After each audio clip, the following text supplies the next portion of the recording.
This is the last known footage of 24-year-old teacher Colleen Ritzer walking through the quiet hallways of Danvers High School just minutes before she was attacked by one of her students. Colleen was known throughout the school for her kindness. Former students would later describe how welcoming her classroom felt.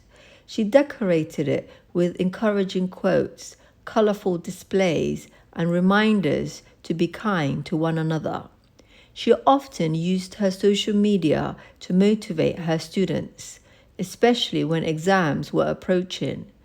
Many who struggled with maths said they only began to enjoy it after her class. These details were shared later by colleagues, students, and friends. They spoke about her natural ability to make people feel seen. Colleen grew up in Andover, Massachusetts, and from a young age she wanted to be a teacher. In high school, she volunteered to help young students. After graduating from Assumption College in 2011, she began teaching at Danvers High School, mainly working with freshmen. Co-workers described her as organized, dedicated, and genuinely happy in her role. She enjoyed planning lessons and supporting the younger students who were still adjusting to high school life. Amongst her students was 14-year-old Philip Chisholm. His family had recently moved from Tennessee to Massachusetts during a difficult period involving his parents' separation. Teachers later said he appeared withdrawn, quiet, and often kept to himself. In class, he spent long periods drawing instead of participating. Staff members described him as isolated but not aggressive. October 22, 2013 began as an ordinary school day. Students went through lessons, teachers moved between classrooms, and nothing stood out as unusual. In her final class of the day, Colleen taught a Period 5 geometry lesson. Multiple students later described what they saw during that class. One student recalled that Philip was drawing instead of doing classwork. At the end of the lesson, Colleen quietly asked him to stay after class so she could help him prepare for an upcoming test. According to witnesses, her tone was calm and routine. She was known for offering extra help to students who were struggling. Another student stayed briefly after the bell. They later told investigators that Colleen and Philip were still in the classroom when they left. That student remembered a specific moment when Colleen asked Philip about his background and where he had grown up, like the state where Philip had previously lived. The student said that as soon as the conversation shifted to where he used to live, his behavior changed. The student reported that the mentioning Tennessee caused an immediate change in Philip's behavior. He looked down, his expression tightened, and he began muttering. The student stated that the mood in the room shifted briefly, but there was no argument, no confrontation, and no sign that Colleen felt threatened. She changed the subject and continued speaking in her usual calm way. This account was later confirmed in testimony. After the student left, Colleen gathered her teaching materials and walked into the hallway.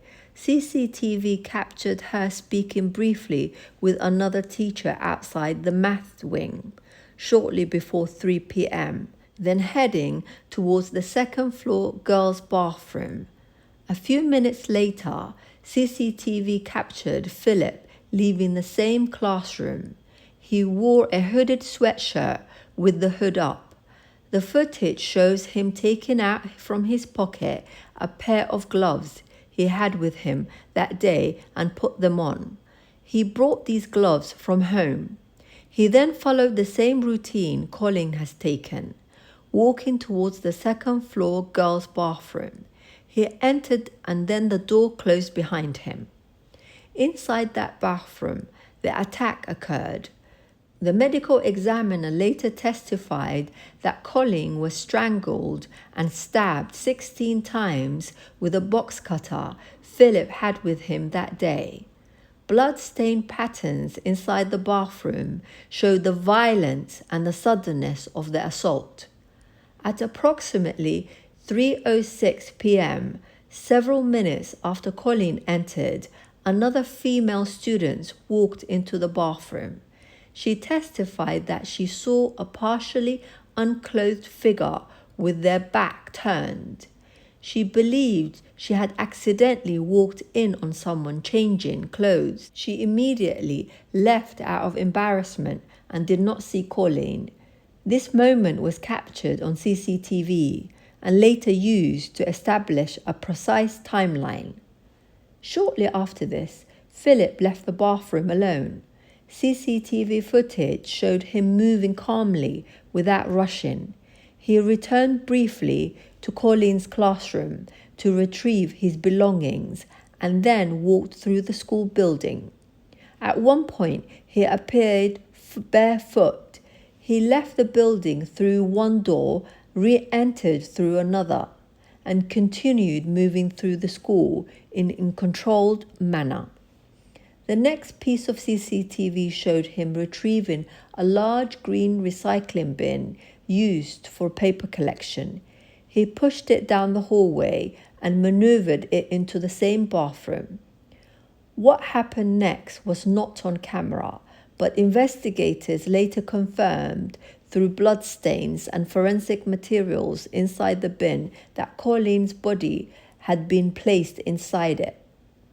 CCTV then recorded him wheeling the bin through the school and out towards the rear exit. He pushed it across the pavements towards a wooded area behind the school grounds. Physical evidence later showed drag marks where the bin had been pulled through the dirt, confirming that he brought it into the woods. Deep in the tree line, Philip removed Colleen's body from the bin. She was later found partially covered with leaves and some small branches. The medical examiner reported multiple stab wounds, sharp force injuries to the neck, and blunt force trauma. There was also forensic evidence of sexual assault. Based on physiological findings, some injuries in the wooded area occurred while she was still alive. Near the body, investigators found a piece of notebook paper on the ground. Written across it were the words, "I hate you all." As Philip moved deeper into the wooded area, the school day continued around Danvers High School. Staff members were preparing to finish their shift. Students were gathering their belongings, and nobody inside the building yet understood what had happened in the girls' bathroom only minutes earlier. The next person to enter the bathroom was the school's custodian.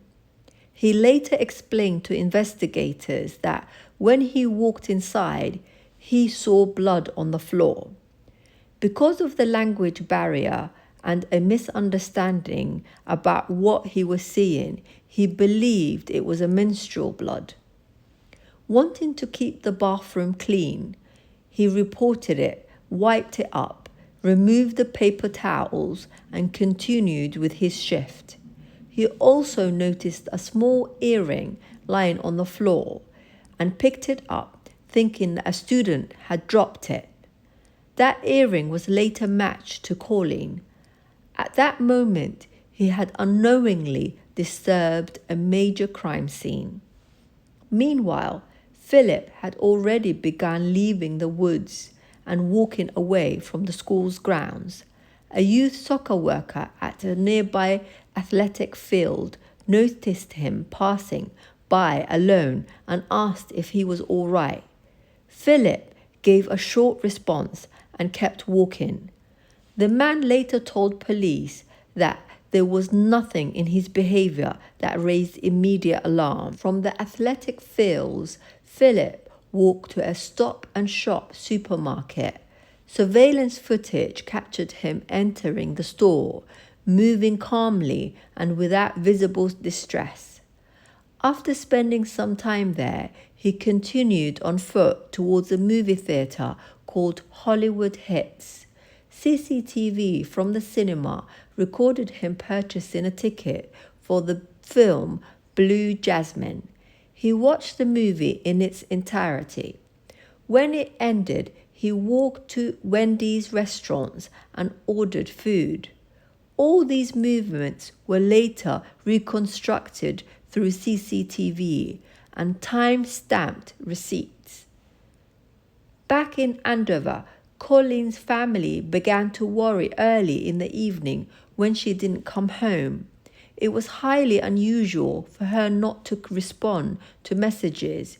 Her mother and father contacted the school and reported that Colleen had not returned. Concerns grew quickly.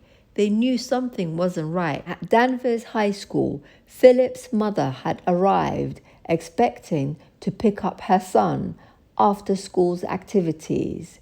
When staff told her he was not on campus, she became alarmed. Administrators began reviewing school cameras to determine where he had gone. As they went through the footage, they saw the sequence of events. Philip following Colleen into the bathroom, leaving alone, retrieving the recycling bin, taking it back into the bathroom, and then wheeling it towards the rear exit. The moment they watched that footage, everything changed. The school officials immediately notified the police. Officers responded and the building was quickly locked down. Staff began conducting a search of the hallways, classrooms, locker rooms, and the bathrooms. The custodial staff pointed out the area where they had seen and cleaned blood. Investigators noticed that despite the cleaning, blood remained visible on the floor and walls, enough to confirm something serious had occurred. Police expanded their search outside the school. Amongst the evidence was a handwritten note on a lined notebook paper that read, "I hate you all." As the investigation progressed, police obtained Philip's clothing. His jeans were stained with blood and had soil embedded in the fibers. Consistent with the area where Colleen was found, his shoes, backpack, and the latex gloves were also recovered. All were submitted for forensic testing. By early morning, Colleen's family received the devastating confirmation of her death. Their daughter, who had gone to work that day, as she always did, had been found murdered near the school where she had dedicated her young life to teaching. In the days that followed, the community of Danvers and much of Massachusetts went into deep mourning. Candlelit vigils were held. Students gathered to write messages for Colleen, leaving notes, flowers, and drawing in front of the school. Her colleagues described the sense of shock that moved through the school building, not only because of the loss, but because it had happened inside a place that they thought was safe. Administrators described the atmosphere as one of disbelief and deep grief. As investigators collected evidence and prepared a full case file, prosecutors moved towards an arraignment. The charges included first-degree murder, aggravated rape, armed robbery. Philip, only 14 at the time of the crime, was ordered held without bail pending trial. But while awaiting trial, another incident occurred, one that would later become a significant part of the case. While investigators continued building the case for trial, Philip was placed in a Department of Youth Services facility in Dorchester. He was held there because of his age, but surveillance staff oversight and security procedures were strict. Even so, another violent incident occurred less than a year after Colleen's murder. On the morning of June 2nd, 2014, 29-year-old female clinician at the facility was preparing for her routine duties. She walked into a staff bathroom or a locker area, a space used only by employees. At that moment, Philip entered behind her. According to her later testimony, he did not speak. He placed both hands around her neck and began to strangle her without warning. When she fought back, he punched her repeatedly in the face, head, and jaw. He forced her against the concrete wall using his body weight and his hands around her throat to try to overpower her. During the struggle, he used a sharpened pencil as a weapon, attempting to stab her with it. She fell to the ground but continued resisting. She later said she believed that if she stopped fighting, she would be killed. Other staff members heard noises from the locker area and ran to intervene. When they reached her, they found Philip on top of her. They pulled him off and detained him. The clinician suffered significant injuries, facial bruising, head trauma, and injuries consistent with attempted strangulation. This attack resulted in new charges against him: attempted murder, kidnapping, assault with intent to murder, and assault and battery with dangerous weapon. He was transferred to a more secure facility. The incident was widely reported and later referenced during sentencing as indication of ongoing risk. Meanwhile, preparations for the murder trial continued. The prosecution assembled a comprehensive timeline of the events of October 22, 2013.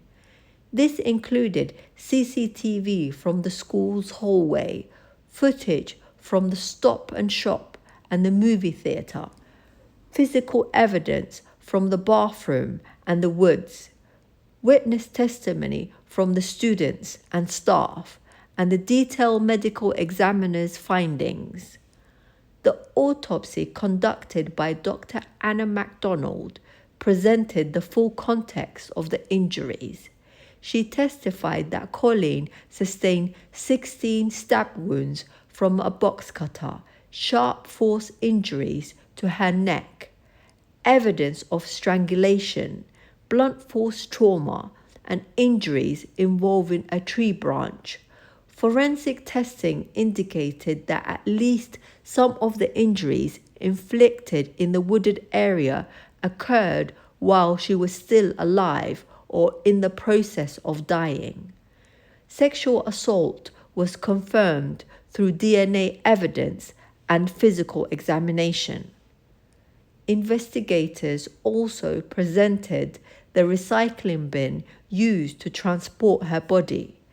They documented the blood inside it, the dirt and the vegetation transferred from the woods, and the drag marks left on the ground. They showed photographs of the blood patterns inside the bathroom before it was cleaned, including areas the custodian had not reached. The earring he picked up was matched to one Colleen had been wearing that day. Prosecutors also introduced the classroom interactions earlier that afternoon. The testimony from the student who stayed after class, describing how mention in Tennessee caused an abrupt change in Philip's behavior, was considered an important part of the timeline. Another student testified about the positive comment she made about Ritzer as she left the classroom, and how Philip appeared visibly irritated at that moment. These details had been documented in the police report and were presented to illustrate the final interaction before the attack. During the trial, the CCTV was shown almost minute by minute. Jurors saw Colleen walking down the hallway, speaking briefly with another colleague, and heading towards the bathroom. They saw Philip following her, already wearing gloves. They saw him later emerging with her clothing in his hands, walking through the hallways barefoot, retrieving the recycling bin. They saw him wheeling it towards the side door out to the back of the school. They were also shown surveillance footage from later that evening. Philip entering Stop and Shop, then the movie theatre, and finally Wendy's. Every movement was time-stamped and verified. The defense did not dispute that Philip killed Colleen. Her family spoke often about the person she truly was, a daughter who loved her family deeply, a young woman who had chosen teaching because she believed in helping others, and someone who carried kindness into every part of the day. Those who knew her described her gentle, organized, thoughtful, and devoted to her students. These descriptions came from colleagues, friends, and family members who shared memories publicly after her death and during the sentencing hearings. At Danvers High School, students and staff created tributes in her honor. Many wrote messages describing how her classroom had helped them feel more confident, how she made math less intimidating, and how she paid attention to students who were shy and struggling. These messages formed a picture of a teacher who had already made a lasting difference even in such a short career. The memorial fund established in her name began awarding scholarships to students who wanted to pursue careers in education. Each year, new recipients spoke about why they applied. Many of them had been inspired by the story of a young teacher whose work had been rooted in compassion. The schools across the state encouraged students to take part in Kindness for Colleen, an initiative honoring her belief in treating others with respect, empathy.